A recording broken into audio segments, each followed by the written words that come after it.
think one of the things that matters to me most as a human is to be human. And one of the things that I loved about growing up in my family is there were four children. Life was kind of a mess sometimes. We weren't like the most stylish house on the block, but we were also like one of the more loving homes on the block. And Yeah, so when I myself feel like I'm scattered or things aren't just so in the way I would prefer them to be, I feel like my parents modeled graciousness around just do the best you can. It really doesn't matter that much that it's perfect. yeah. So that's something. What about you? What were some of the things that you especially appreciated, like about the child part of your life? Well, I think at some age I get a little weary talking about my childhood because Really? I so want to talk about adulthood, and I so want to talk about the lessons that are having an impact on my everyday life as an adult. I But love if I that. have to do the work and get to the bottom of the treasure chest of memories that go way, way back and talk about childhood, um, I would say one thing that sticks out is, childhood should be um, respected. And when someone has a childhood that they feel like people around them didn't really respect it, it's difficult to kind of just say oh, this is how I grew up. So Yeah. I relate to people just like motherhoods can be respected, fatherhood can be respected, childhood should be respected. Yeah. Grandparents also want to be respected for their commitment. There's a lot of cultures where you don't sit down before your grandparent because you just have to be aware that they have this overarching commitment to the family, right? So, Hmm. I mean, not everybody has an opportunity to have a shining example like in the sibling unit or in the family unit. So when I think about my childhood, I think about wow, how much work I had to face and try and understand on my own. And now that as an adult, people are seeing sort of the outcome, the desired outcome. They're like, oh my gosh, I want to be in proximity to someone who is disciplined, um, can advocate for others, can start a conversation, and they want to be in proximity, but not really interested in okay, why did this happen to you so fast? Right? So, um, proximity and impact are just really, really different. So I would help people to know that your childhood should have been respected. And if it wasn't, that's just as relevant as a childhood where you had a shining example, you had the support, you had the evaluation, someone was sharing wisdom with you, someone was proud or doing the best that they could. Um, right? Because everybody wants their experiences to be heard, understood, and respected. There's just too much that goes on in our lives. And I've gotten to that conclusion because I had this conversation before. I wrote on my social media today was like, hey, my friend Hannah Mell is leading the conversation on the difference between just being a talented person and the art of being a muse and how it's completely just your choice. You're choosing to be either or. So the lessons you're open to learning, the experiences you're open to having respect for, um, is how you transform from one to the other. You choose to be a muse, or you can choose this this way that you are that benefits others. Muses benefit other people, um, and I just want people to feel like they have inherent dignity. Like, I told you about this conversation in childhood, in kindergarten, right? It's hi, I know you, and That's really, really basic. Like you see someone, you're going back to kindergarten, you share graham crackers and apple juice, and it's hi, I know you. But like when you become an adult, the graduation from this like recognition, this superficial recognition, is actually inherent dignity. And a lot of people speed right past that because it's so much like, because we all want like a superficial recognition, right? We want things to right now, right now. And I had to have a conversation with someone who was holding this perception that I was just being nice. Like, I think superficial comments at, in adult life, I think it's inappropriate. I think superficial comments are inappropriate. You may or may not agree, No, and yeah, I mean, go ahead. I love okay, I love the way that you articulate, um, Okay. so many things, and Oh, hi, Danica. yeah, we have Danica, and we have Emily here too, and Gotcha. Emily, like, what's kind of weird and magical is everybody's in their own space. I had anticipated people being here in my space, and it's not a problem. Hi, Emily. um, and we have I I want to come back to this um term, inherent dignity. Danica, you Hmm. aren't here, but I don't know. Yeah, I see Danica's comment.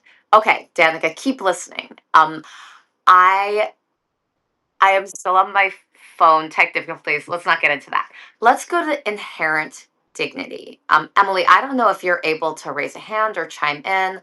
I I can certainly play with this, but Emily, since you're on the call, and I I put out to some people that you were going to be talking a little bit about your life as an artist from the perspective of artist, animation, the person you are. If you're able to pop in, um, what does inherent dignity mean to you? We're about to find out if my settings are correct. Oh, okay. I can invite co-hosts. Maybe that's. I can maybe re-invite Danica. This is learning on the fly.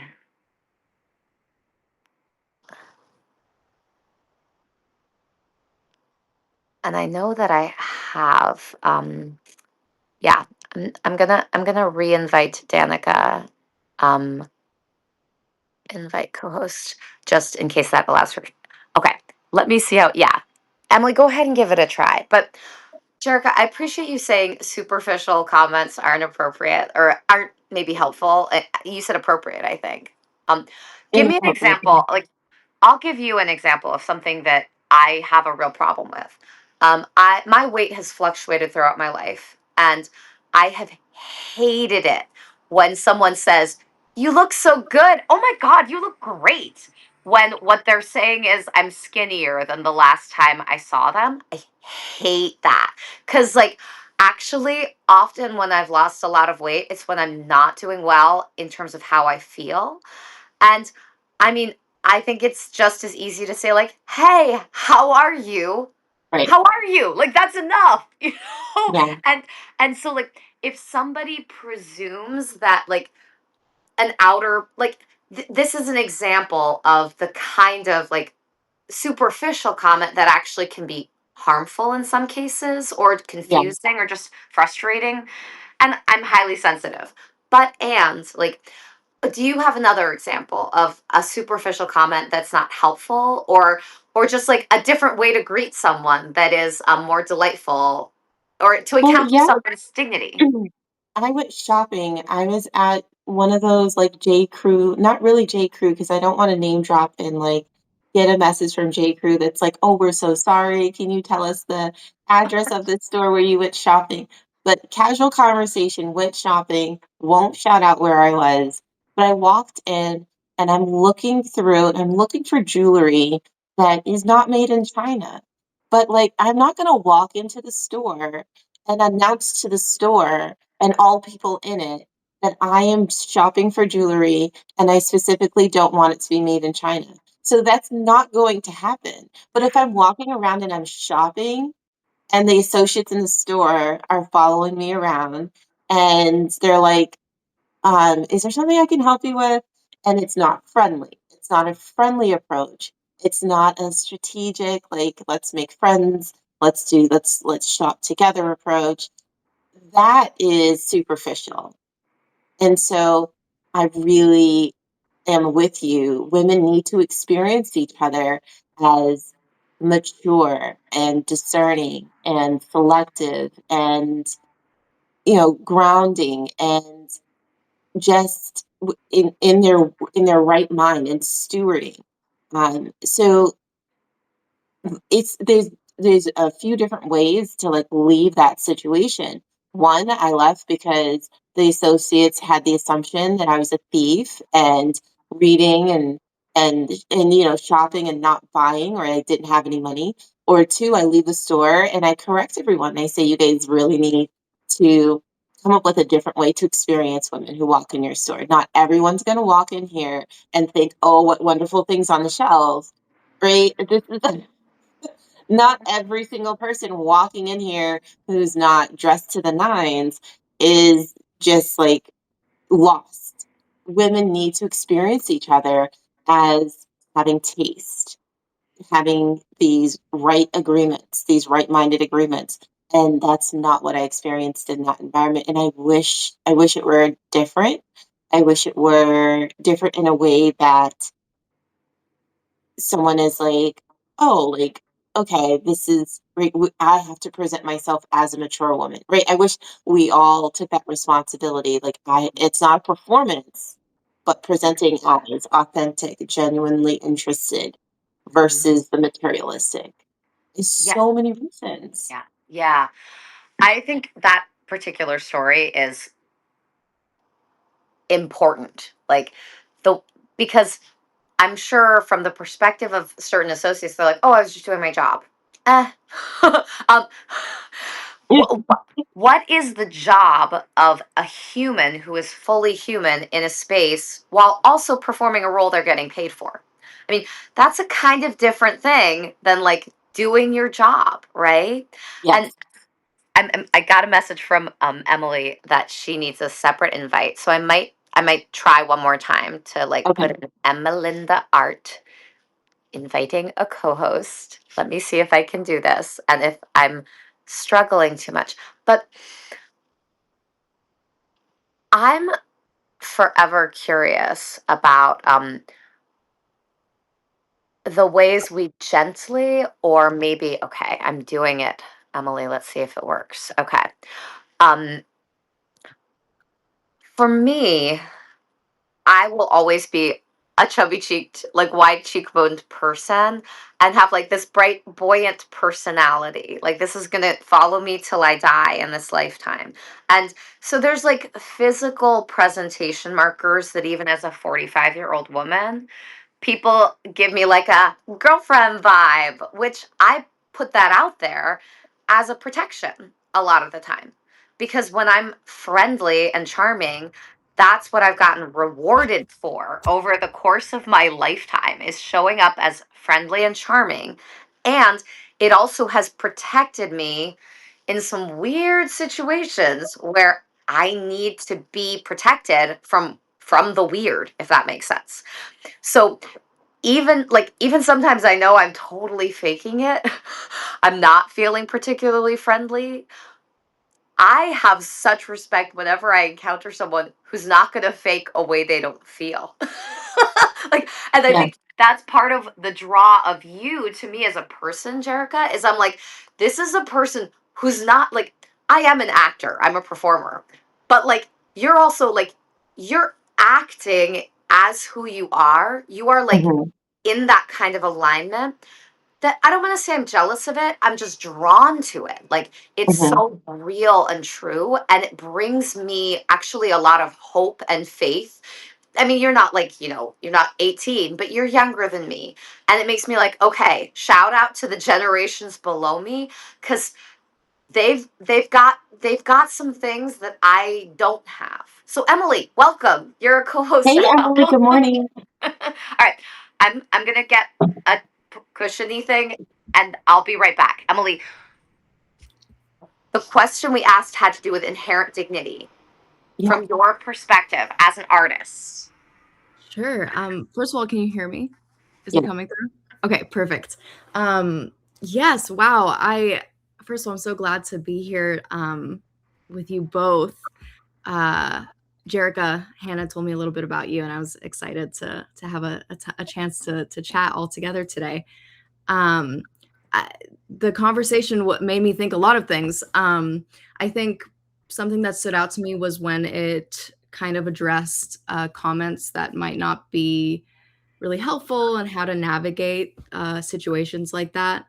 Um, and it just made me think about just for a little bit of context. I this past semester graduated college, um, and the final project, the thesis project, was to create a short animated film because I am studying animation or was studying animation.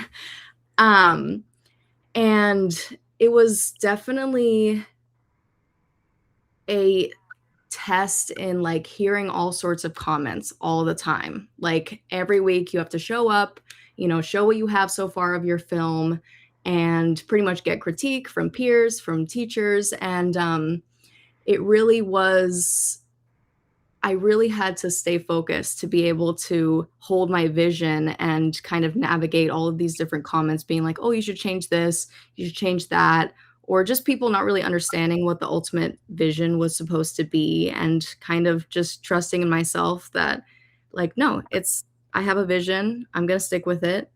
And I will take some of the comments because, all critique is valuable, but it's being able to take all sorts of critique and just take the ones that resonate and apply that as needed, but not let yourself drown in this critique where it's like, oh, I have to implement all these changes when some of the changes, some of the advice are just not relevant to the idea or just like you know, aren't going to help build to that ultimate goal that you have in mind. So I was just that's where my mind went with the comments, just kind of being able to let all sorts of comments wash over you. I really resonated with Hannah what you said about the weight comments. Like I also have my weight has fluctuated over the past several years and yeah, it kind of pretty much the same situation, like people being like when I lost a lot of weight, people being like, "Oh my god, like wow, like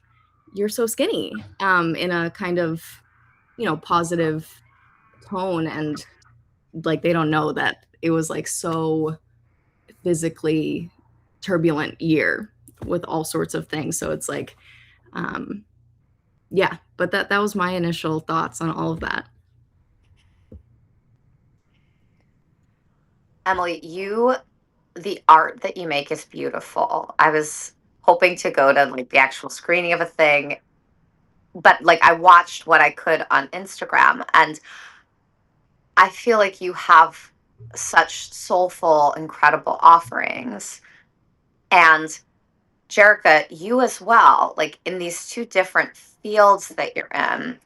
And I have no doubt that both of you will have incredible careers in so many ways. Your work will speak for itself. What I'm wanting to circle around, um, and kind of what I was talking to a friend of mine, another woman named Hannah. She's 34, I think, right now, maybe 35. I will post the conversation we had. I mean, we haven't, yeah, I'll post that next week. She's a stand up comic, and she's also highly sensitive, deeply wise, magical human. It was really fun to get to have the conversation with her. And I said to her, I was like, Hannah Travellini, what do you want to hear from younger women about? Right? The generations coming up, because she's about 10 years younger than me. um she We kind of bantered and joked a little bit, and then she said, do you have hope? Right? and and I think I definitely, like, I can recite the Tao Te Ching and say, hope is as hollow as fear. Both are illusions that arise from thinking of the self. Now, and I kind of need it to survive, kind of like I need air to survive, which is also kind of hollow and ephemeral. So I liked that she asked that so simply. Do you have hope? I feel like in my encounters with both of you as humans, there is an ethos and an embodiment of care to who you are that has so much more to do with just your presence and the way you're showing up in physical spaces than it has to do with like, oh, these people are going to be so good as like career people feeding the machine of our economic system. That's not what I feel when I encounter either of you, right? I encounter you as humans, and just encountering you gives me hope. But how would you talk about hope from your perspectives? Hey, I'll add. I was in a conversation with someone, and the sense of the conversation sometimes wasn't as graceful as this one. And it can get that way in different conversations, depending on who you're talking to. And in the conversation, the other person was sharing a story about taking care of someone who was going through substance use disorder, and that that caregiver role was new to this person and he needed resources. And I was listening, and I often have to self identify as someone who has information, can share resources, is a functioning adult, and cares.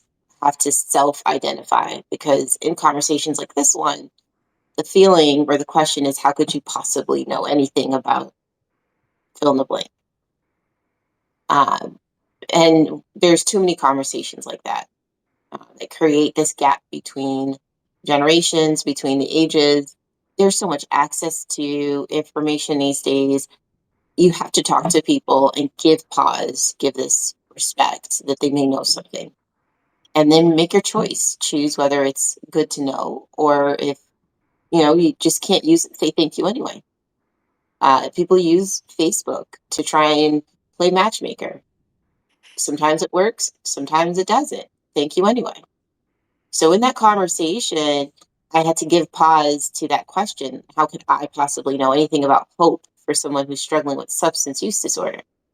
I had to articulate, like, I literally tried to start a career, but I had to navigate the right way to take a break from my career so that I could be in the caregiver role for a parent who is struggling. And nobody ever talks about the adult child who becomes the caregiver for a functioning parent who is struggling with substance abuse. You have these vigils and memorials for when parents lose their child, but nobody gives the stage or the podium to the adult child who has had to stop their lives, their growth, their progress, personal progress, to take care of. This is the adult child who was just about to meet her husband, is that's completely disrupted, interrupted, obliterated, disintegrated because she now has to play caregiver to the adult struggling with the substance abuse. And so in that conversation, I can't insert my horse is bigger than yours. That doesn't do good for anybody. But the question of how could you possibly know anything about hope? That's what I wanted to bring to this conversation. I really do encourage people to see hope as an attribute that is given to some. It's not given to everybody all at the same time. We don't all get it all at once, unless we get into conversations like this and we figure, you know what, let's all do this together. But I offer that to this group. Like you do know a little bit about hope. Maybe it's a little bit, maybe it's a lot, but it just takes talking about in a conversation. So I ended up in that conversation actually providing useful resources, not making myself look strong or useful, but providing the information that this person could actually use to make their life a bit more peaceful as a caregiver, because I know it works because it worked for me. Having respect for people's lived experiences and their unique abilities to help people. So I would say that hope comes from your own unique life. Like, that's really, really important, that when you are living your life, you're not asking, has this happened to you before? And that's so important for hope. Hope is going to feel different for you in your life than it is for me in my life. And I'm so thankful for some of the ways that I understand hope, but also to be faced with that conversation, that experience where someone is like, how could you possibly know? Did that was uncalled for. But I open that open that up. Maybe you'll add, maybe you'll feel like someone expected you to have hope and you met that expectation. I don't know. Yeah, I really like that. It just, I think it makes me think of just how we approach other people in general, like just never having some sort of expectation for people, regardless of age or race or whatever. Like just, I mean, I remember, um, like one of my teachers was like, you know, I think he was talking about having ideas as an artist and things like that, and he was saying, well, you're young, so you haven't experienced much. So once you Right. experience more, then you can have more ideas for art. And I just thought that was a little bit of a oversight on his part. I was like, it doesn't really, it's not, I may be young, but that does not necessarily mean, and this applies to many young people and people of all ages. It's like, it, age doesn't determine what you have experienced in life and it also brought to memory another time when I would say maybe like 7. I think we were at a museum and they had those rocks that have different words on them. Like, and I think one of them was, I think they had hope on one of the rocks and then faith on another one. And um, my family was going a lot and through a lot. And obviously I was pretty young, so I didn't understand a lot of it. But I had this idea that faith and hope were like things that you held on to during times of distress. I wasn't sure like what it actually really meant to like have faith and have hope and things like that, but I like had this idea that it was something that people said that you should hold on to when things are hard. So I like picked up the little rock. I can't remember now if it was hope or faith, but it was something like that. And I picked up the rock and I went to my grandma. I was like, this is the one I want. And she like took it from me. She was like, that's not, don't worry about things like that. Like you're too young for that. Put that back. And I was like, I feel like I needed it in that moment though. Like I was like, I need that rock. Like I need whatever that means, I need it. Oh, um, so yeah, those are just two little stories that came to mind for me. But I think it's so true. Like someone can look and be like, oh, well, what do you know about hope? Like you haven't been through this, you haven't been through that. And it's like, hmm. you know, you're so right, Jerica, that it is so just case by case. And what it is to me is not going to be to you. And it is very dictated, I think, by life experience and just like, the moments that you've had to draw for that.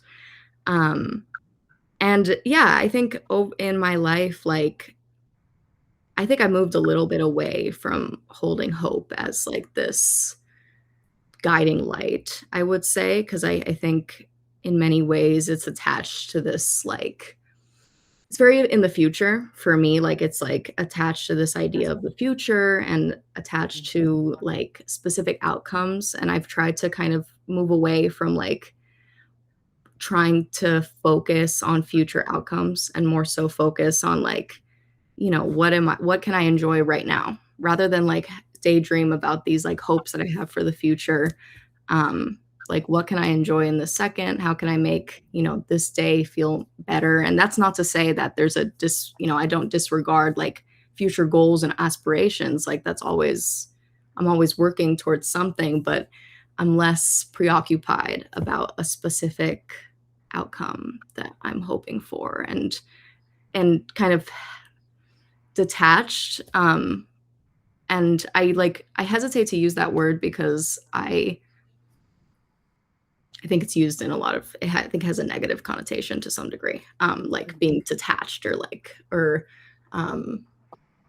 yeah, just not present. But it's actually more of like a healthy kind of like, I don't need I don't need that outcome to be happy in this moment or to be happy in the future. Like that is not what is going to solve the problem or like, save me or anything like that. So, um, yeah, I appreciated, Hannah, the quote that you shared at the beginning as well, that hope can also be just as like, what is it really? Like it's just I think you use the word hollow, just as hollow as fear. Like I think it can also be just as like discouraging as other emotions as well if it's like too much hope at a time. So yeah, that's my thought. And then I see Danica in the chat also just said something. Yeah. Yeah. And um I so appreciate both of your ways of addressing this question of hope.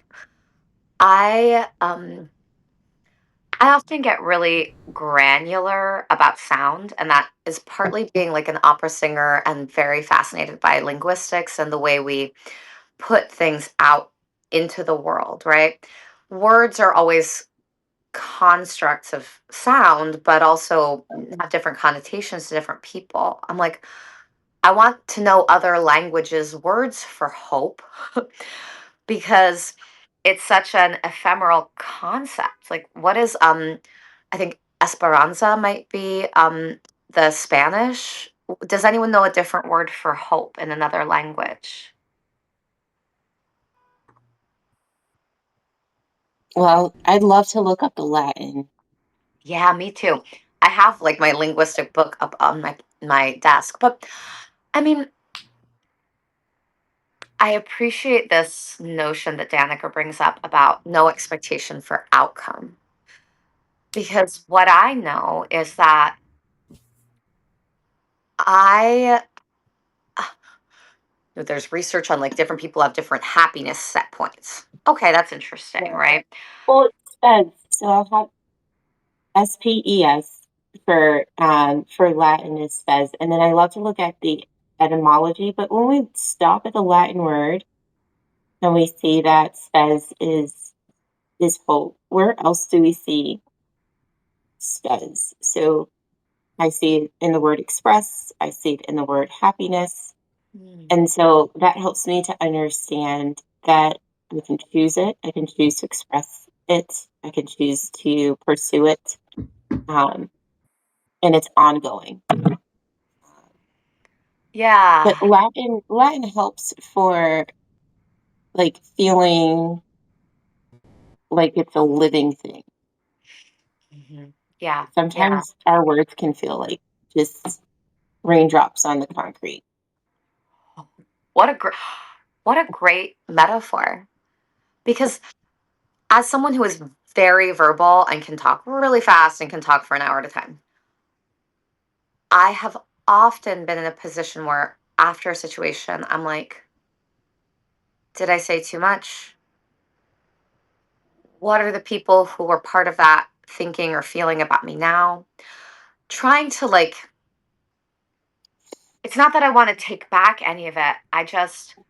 I'm concerned for the impact because I've been really carefully trained, but also I think it's part of my gifting to be like empathically attuned to the experience of others.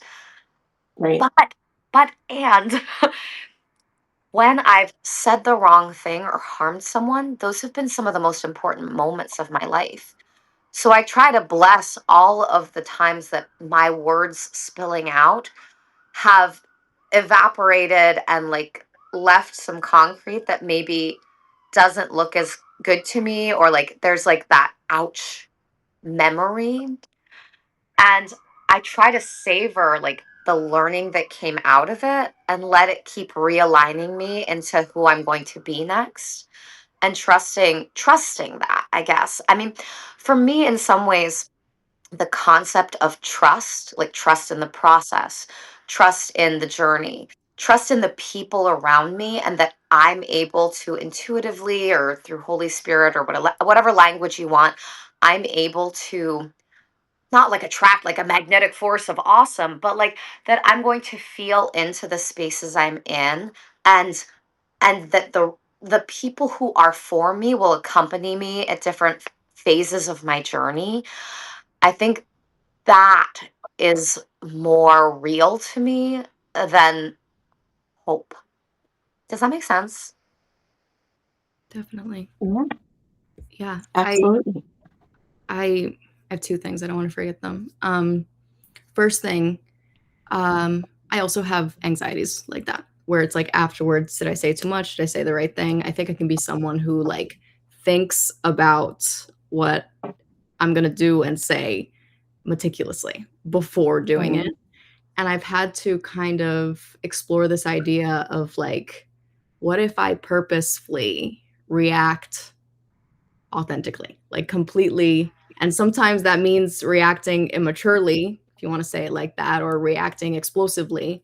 Mhm. But, the more that I've explored that type of way of expressing myself, like, even though it's like so uncomfortable in the moment, it has like led to things that and connections with people that I feel like wouldn't have happened if I would have maintained myself in that box of like, no, I need to like really, specifically react in the way that my brain deems most mature or most effective for this and stuff like that. So, um, that's what that made me think of. And then also when you mentioned esperanza, which is the Spanish word for hope, um, it like made me think that in Spanish, like I when you say like espero que means like I hope that this, but oftentimes people will also say like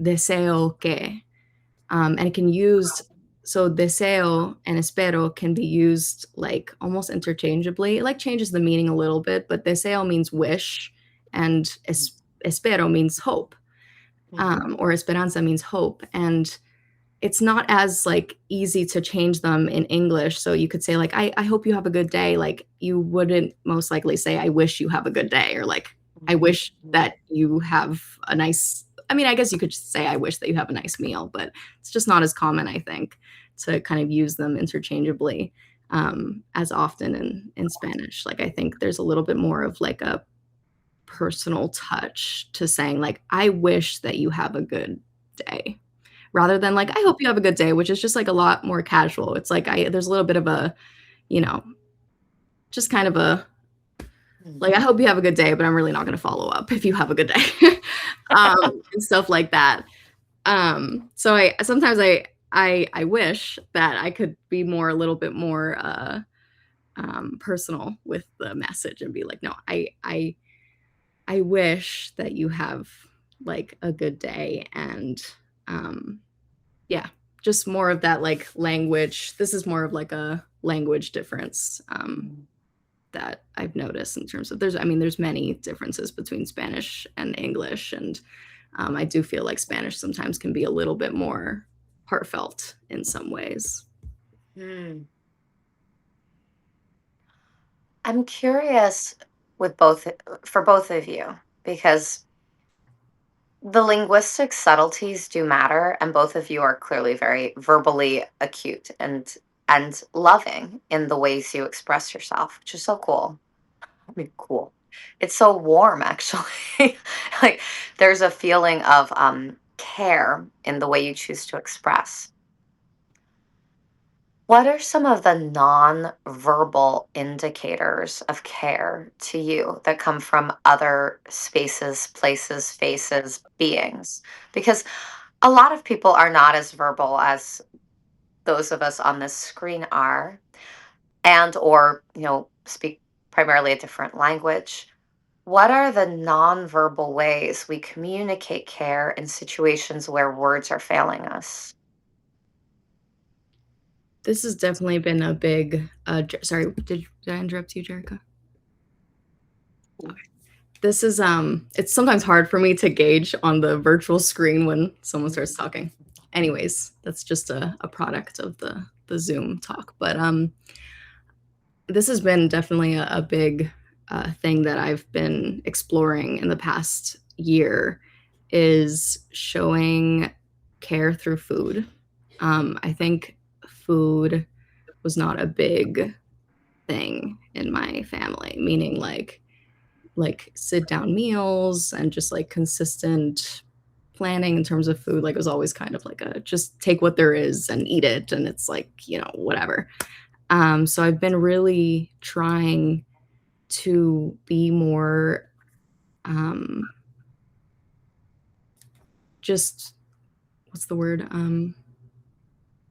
Just caring more about the food that I make, not only for myself, not only to like show care to myself, but to also, you know, it's sometimes like just having a meal at home when a friend comes over or when a partner gets home from work. Like it says a lot more and shows a lot more care than being like, how's your day and how was this? Like sometimes I don't want to talk. Like I just want a meal. I just want to sit in silent and enjoy a food together, share kind of this like these flavors.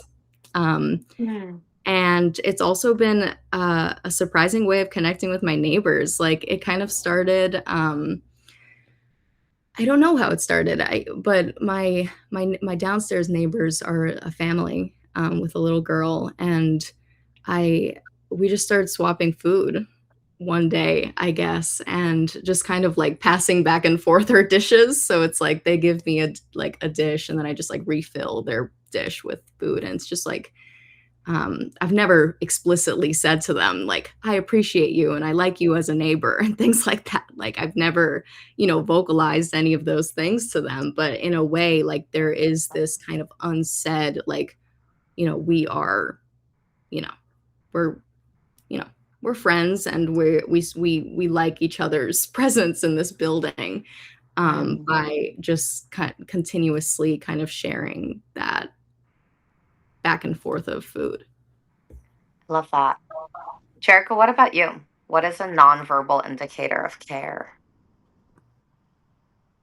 Well, visits, Hmm. um, being present and in person.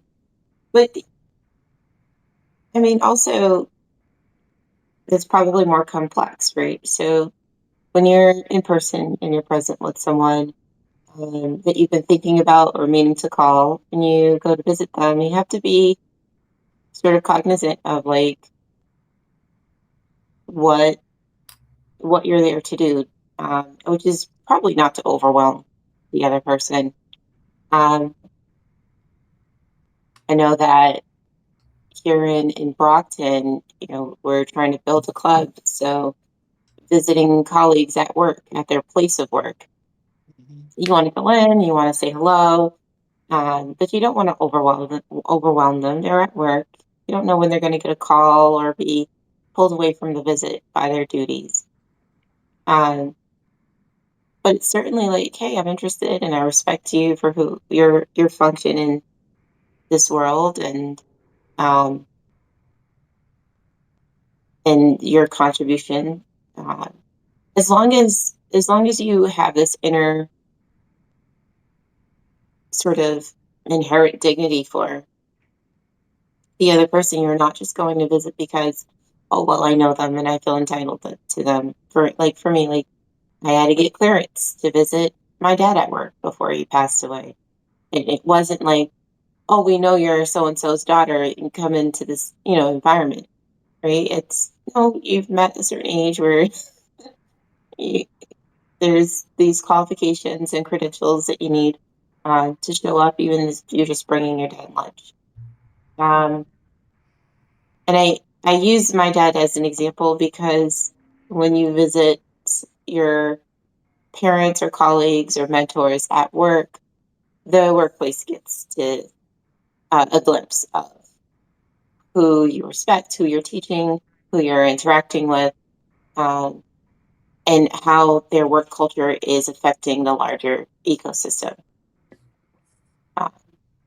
food does the same thing. You have a home environment. How does a home environment, home culture affect a larger ecosystem? But those in-person visits and just being sort of, you know, respectful of any of the steps that it takes to make those visits go well. With my grandfather, his wife preferred a phone call. Like he had to set an appointment to go visit. Um, but like if you showed up, like they'll answer the door, but like you can't come in and like sit down or anything like that. Um, so just like I don't know, have an inner program. Have respect for who you are and how you show up for people, and then like why you're showing up for people and whether you're doing it the right way. I was at a food pantry, and the person thought that they could just say, "Oh, I know who you're related to, and that's your family." And I had to like say, like, well, you have a perception that you get to have, but when you approach me, because we haven't met, it's hi, my name is, and then we can get to whether or not, right, that you get to hold your perception over me. So have that inner program, and make those in-person visits like meaningful, connections, and don't be so surprised if someone has made choices that kind of redirect the visit, right? And just say like, oh, we're not, probably shouldn't be in close proximity to. So nonverbal stuff like that, just like being present with the other person out of respect for people's different experiences and stuff. I don't ever like demand people to always be in a good mood. I try to imagine that, if I have any abilities, because I took a course in like recognizing heat exhaustion. Mm. So if my job is to be at the front desk and somebody comes in and they can't see me, they haven't said anything to me, probably exhaustion, especially if it's 90 degrees outside. So the nonverbals are literally nonverbal. So if I wait for that person to kind of use the place that they walked into as a cooling center, the person might come back around and say like, "Hey, by the way, hello." But that's nonverbal up until that point. It's a nonverbal understanding. So visits. I love that. So I'm hearing food, I'm hearing visits. These are good. I The two of you really are getting invited to a potluck sometime soon. Nice. no, it sounds like we need a little. I really, really appreciate this idea of like being thoughtful enough and like being taking the time to really learn a person enough that you know how to show up in the way that is gonna like feel best for a specific individual. And you know, they do in around, I mean, in Cambridge and Harvard Square and everything, there's a lot of unhoused people. And I always like I for a long time was like, I don't know how to give back in a way. Or like as I'm walking by, I mean, there's many ways to give back, but like in a casual day-to-day basis, when you're walking by someone and they're, like what can you do in that situation? And I thought to myself, like, oh, I could get like food and stuff like that and share food and, make some food or get some like granola bars or something like that. And at first I was like, oh, that's a great idea. And then I was like, what do they actually want? Like, why don't I think let me actually talk to some of these people and see what is actually helpful here, because who am I to like even begin to know or understand what someone like that is looking for? So I spent like a good chunk of this day just going around Harvard Square and being like, really, what are you looking for? Like on a day-to-day basis, like what is helpful? Like Harvard Square has implemented these public pantries and things like that. And I was like wondering, like, does that actually help? Like, is that even doing anything for this community here?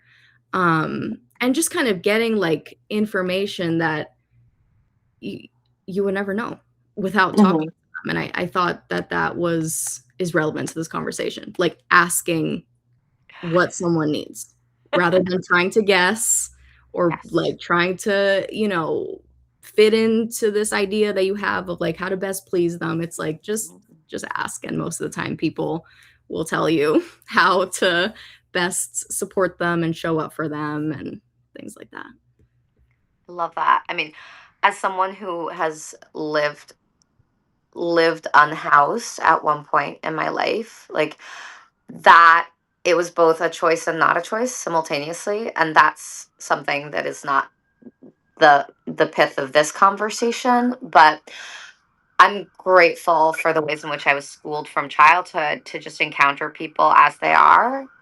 And like something that I've done at times is like have like socks and like some candy and like wrapped, not like open already. Like I often just have something in my car. Sometimes it's just a sticker or like a pack of granola bars.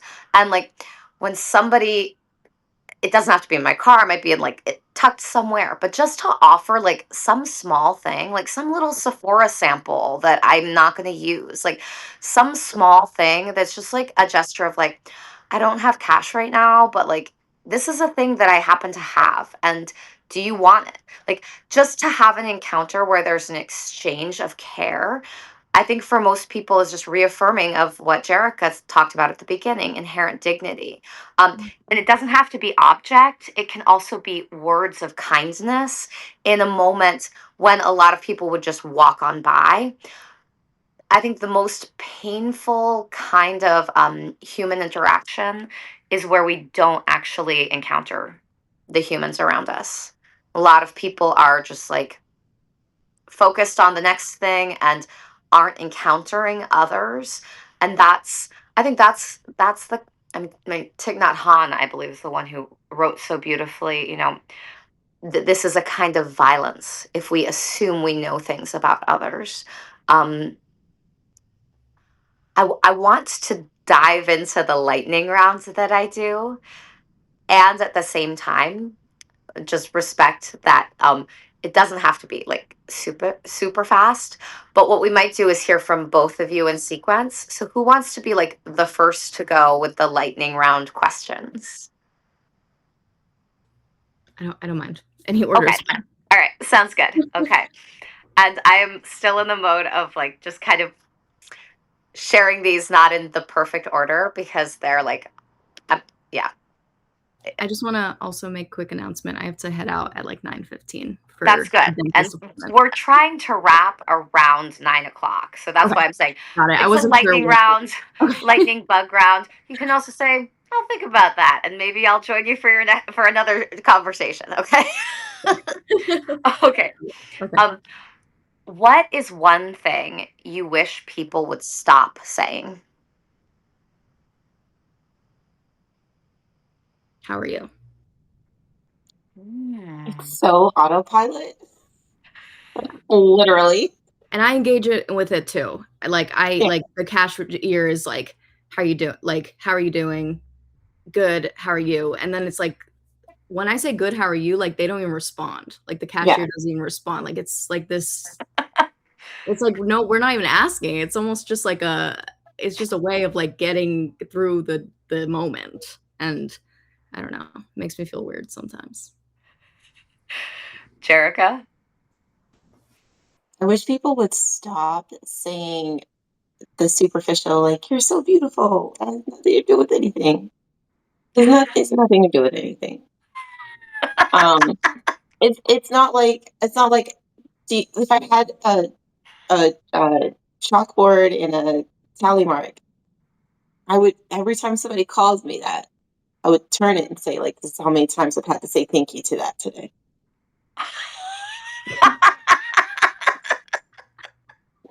Oh, okay. Okay. These are great answers. Just Okay. so they get it. Okay. All right.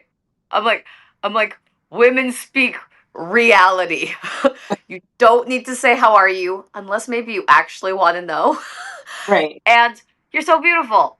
Meaningless fodder of words, like doesn't have Mhm. a meaning at this point. Okay. I love this. All right. Here's another question. What is something you wish more people would automate or do automatically, kind of reflexively?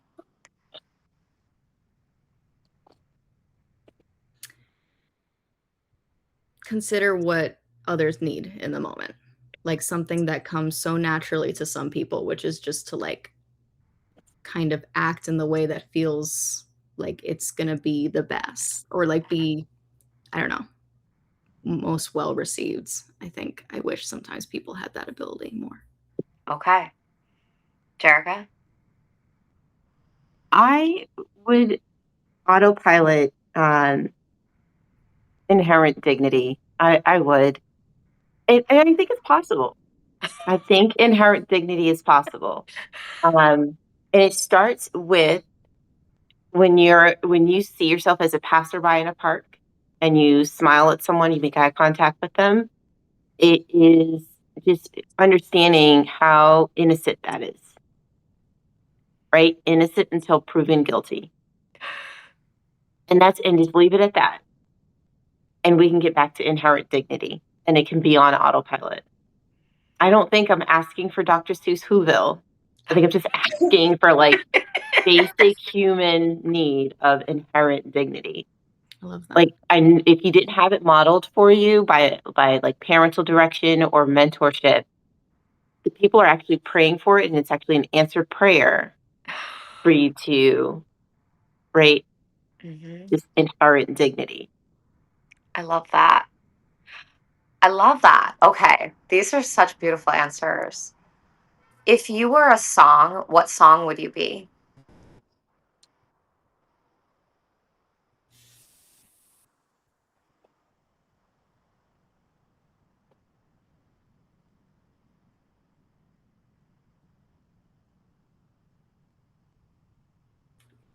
Um, I've been really liking the band America lately. Okay. Okay. Um, I think there's a song called Head and Heart. I think it's called Head and Heart by America. Has I'm been, gonna have to look up this song. yeah. All right. Nice. Jerica? I have a hymn, um, which is not really a song for entertainment. So if I was to pick a song for entertainment purposes and stay on the assignment, No, I think a hymn you can choose a hymn, Jerica. Not a problem. I like that okay. you differentiate between the two. Not everybody does. So good job from your music from a music educator. But feel free to use a hymn. That's great. um, Julia Howe wrote "Marching On." How does that song go? Um, My eyes have seen the glory of the Lord, Hmm. Yeah. the power and the glory of the Lord. So that's what my song would be. I love this. This is okay. This is Quickly write this down. delightful. Yeah. Julia Howe. Yeah. That's like an Yeah. old American hymn.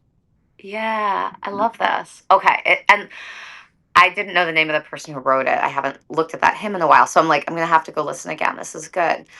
Um, Mhm. I want to talk about delight and ask each of you, is there a person or a particular kind of experience or an animal or what is something that often brings delightful surprise to you?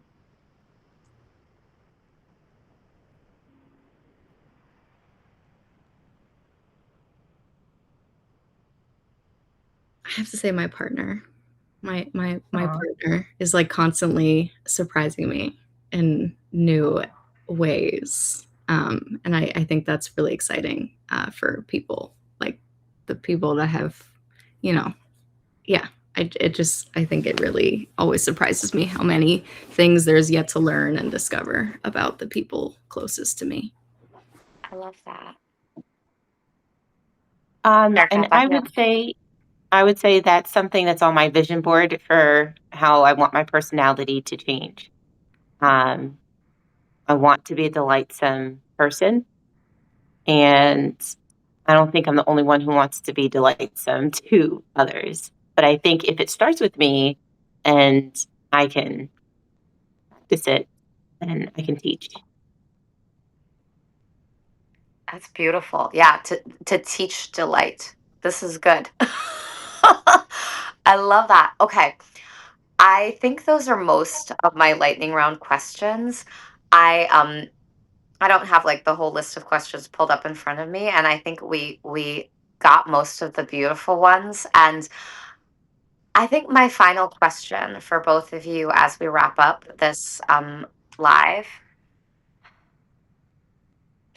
what is a better question to when you're having a conversation with someone? Because there are lots of typical questions. I remember a time in my life when every single time I had a conversation with people, it seemed like they had to ask me if I had children, and I don't have children, and it felt like just onerous to have a whole conversation. Like then often they wanted to know why, and there's so many like, man, why is this such a central point of conversation? But also, plenty of times when people are just like, well, what do you do? Like they want to know about your job, but I'm like, I do about 3,000 things a day.